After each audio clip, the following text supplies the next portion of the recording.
বাংলাদেশ প্রবাসী অধিকার ফোরাম ইতালির উদ্যোগে আলোচনা সভা অনুষ্ঠিত।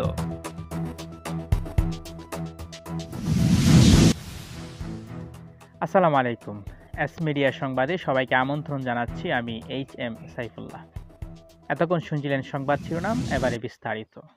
বাংলাদেশ প্রবাসী অধিকার ফোরাম ইতালির উদ্যোগে এক আলোচনা সভা অনুষ্ঠিত হয়।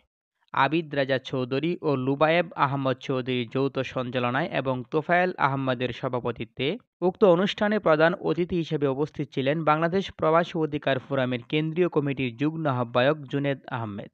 এছাড়াও উপস্থিত ছিলেন হাসান সোহেল, মহসিন কামাল, আং আহাদ, আং সামাদ, কাজী ফারুক জামান শুভ, আল ইমরান, জাহিদ হাসান বিপ্লব, শাহজাহান তাপাদার, আং কাদির, কাজী ফারুক জামান শুভ, জুয়েল রানা, ইমরান আহমেদ, সাইদি হাসান, মিলন আহমেদ, কামরান হোসেন, রাহুল, সুহেল রানা, জাহিদ হাসান, মামুন, তরিকুল ইসলাম প্রমুখ। এর আগে অনুষ্ঠানের শুরুতেই কালামে পাক থেকে তেলাওয়াত করেন সাইদি হাসান। স্বাগত বক্তব্য রাখেন জাহিদ হাসান বিপ্লব। আরও বক্তব্য রাখেন মহসিন কামাল, আং আহাদ, আং সামাদ, আং কাদির, মিলন, হাসান আহমেদ, আবিদ রাজা চৌধুরী, লুবায়েব চৌধুরী, আল ইমরান। বক্তারা পরিষদের লক্ষ্য উদ্দেশ্যকে সাধুবাদ জানান এবং একাত্মতা প্রকাশ করেন। প্রধান অতিথির বক্তব্যে জুনেদ আহমেদ পরিষদের লক্ষ্য উদ্দেশ্য সবার সামনে তুলে ধরেন এবং গঠনতন্ত্র নিয়ে ব্যাপক আলোচনা করেন। তিনি বলেন, আমরা এখানে যারা আছি আমরা সবাই প্রবাসী এবং আমাদের পরিচয় আমরা বাংলাদেশী এবং আমরা বাংলাদেশ প্রবাসী অধিকার ফোরামের একজন গর্বিত সদস্য।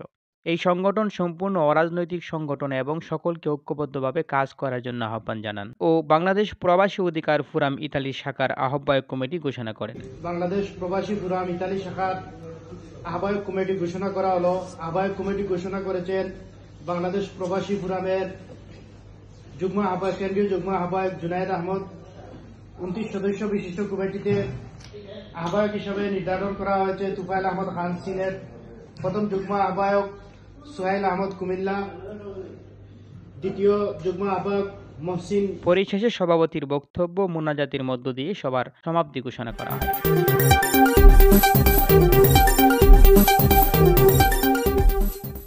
এস মিডিয়া, আপনার পাশে সবার সাথে।